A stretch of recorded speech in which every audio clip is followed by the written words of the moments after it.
ಅವರಷ್ಟೆಲ್ಲ ಕೇಳ್ಕೊತಾ ಇದ್ದಾರೆ, ಸ್ವಲ್ಪ ಯೋಚನೆ ಮಾಡಿ. 100 ವರ್ಷಗಳ ಹಿಂದೆ ಆ ಭೂಮಿ ನಮ್ಮ ವಂಶದವರದ್ದು. ನಮ್ಮ ಭೂಮಿನ ನಮಗ್ ಕೊಡೋದಕ್ಕೆ ಏನ್ರೋ ನಿಮಗ್ ನೋವು? ಹಳೆ ವಿಷಯ ಎಲ್ಲ ಯಾಕೆ ರೆಡ್ಡಿ? ನಿನ್ಗ ಜಾಗ ಬೇಕು ಅಂದ್ರೆ 200 ಕುಟುಂಬ ಬೀದಿಗೆ ಬೀಳ್ತವೆ. ಇದು ನ್ಯಾಯ ಅಂತೀಯಾ? ನ್ಯಾಯನ? ನಮ್ಮ ಜಾಗಕ್ಕೆ ಬಂದು ನೀವು ಬಲವಂತವಾಗಿ ಭೂಮಿನ ಕಿತ್ಕೊಂಡು ಹೋಗಿದ್ದು ನಿಮಗ್ ನ್ಯಾಯನಾ?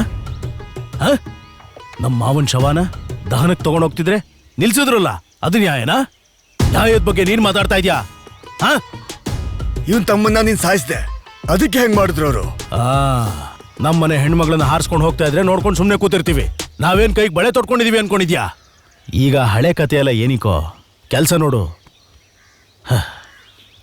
ಹಳೇದನ್ನ ಕೆದಕೊಂಡು ಕೂತಿದ್ರೆ ಈ ವಿಷಯ ಸೆಟ್ಲ್ ಆಗಲ್ಲ. ಸೆಟ್ಲ್ಮೆಂಟ್ಸ್ ಏನೂ ಇಲ್ಲ. MLA ಸರ್, ಆ ಭೂಮಿ ಮೇಲೆ ಹಕ್ಕಿರೋದು ನನಗದು ಬೇಕು ಅಷ್ಟೇ.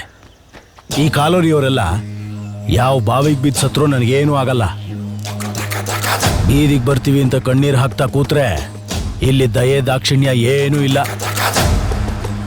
ಆ ಭೂಮಿ ನಂದು, ಅದು ನನಗೆ ಬೇಕು. ಅದಕ್ಕೋಸ್ಕರ ನಾನು ಏನು ಬೇಕಾದರೂ ಮಾಡಕ್ಕೆ ರೆಡಿ. ಅರ್ಥ ಆಯ್ತಾ? ಆ ಜಾಗ ನಮ್ಮ ತಾಯಿದು ಅಂದಮೇಲೆ ನನಗೂ ಭಾಗ ಬರ್ಬೇಕಲ್ವಾ? ಏನೋ ಅದೇ ಆ ಜಾಗದಲ್ಲಿ ನನಗೂ ಭಾಗ.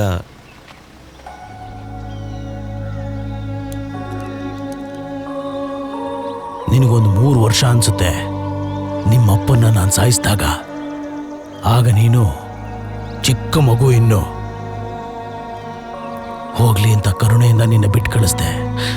ನಿನ್ನನ್ನು ಸಾಯಿಸೋದಕ್ಕೆ ನನಗೊಂದು ಕಾರಣ ಬೇಕಾಗಿಲ್ಲ. ಅರ್ಥ ಆಯ್ತಾ? ಭೂಮಿರೆಡ್ಡಿ, ನಾಲ್ಗೆ ಬಿಗಿ ಹಿಡಿ. ಏನ್ ನನ್ನ ಮುಂದೆನೆ ವಾರ್ನಿಂಗ್ ಕೊಡ್ತಾ ಇದೀಯಾ? ಏಯ್, ಮುಚ್ಕೊಂಡಿರಲಿ ಚಮಚ ನನ್ನ ಮಗನೇ. ಚೆನ್ನಾಗಿ ಮಾತಾಡ್ತಾ ಇದ್ದೀನಿ ಅಂದ್ರೆ ಏನ್ ಹೇಳಿದ್ರು ಕೇಳ್ತೀನಿ ಅಂತ ಅನ್ಕೊಂಡಿದ್ಯಾ? ಸಿಗದ ಹಾಕ್ಬಿಡ್ತೀನಿ.